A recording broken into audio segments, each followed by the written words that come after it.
Good afternoon. Hope you're all well. This is just a few thoughts on some things that we see on social media and advice about an unrestricted turn and unrestricted, specifically hip turn.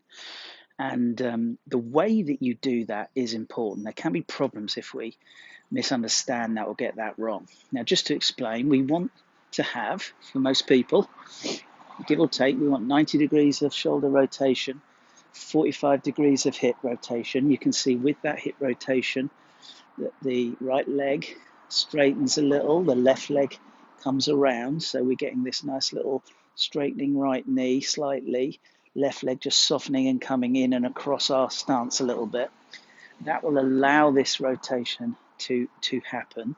But there are a few little pitfalls that we can sometimes see with people overemphasizing that. And in particular, people overemphasize that way too early in their swing. So the big thing to avoid when we're making this move is lots and lots of early excessive rotation. We've been told to do it, right, we've got to do a big unrestricted turn.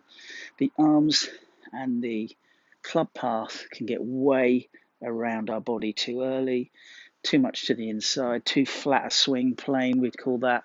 And therefore, the only way that we can complete our swing from here is to lift the club up to the top with an arm lift. Now, the problem with this, most of the time, if we go inside early, up, then the momentum, some of the weight of the club is now falling out in front of us. So we can engineer almost a inside early, pick up, over the top move.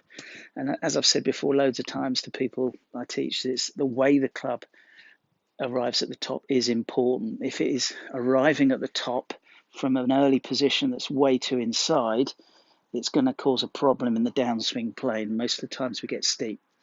So what we're after, what you'll see most people do, is a little checkpoint that by around about hip high, the club parallel to the ground, we haven't done all our turn at this point. We've got a little bit for sure, but we certainly haven't got all of our turn at this point, because we want to feel like the hip turn can gradually happen as the swing gets longer.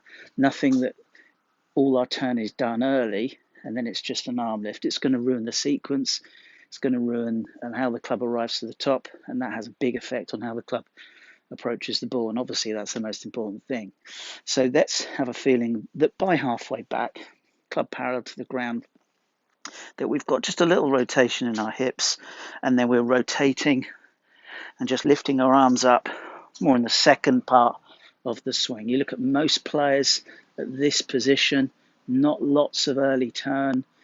That's a gradual thing that's synchronized nicely to get to the top. Hope this helps.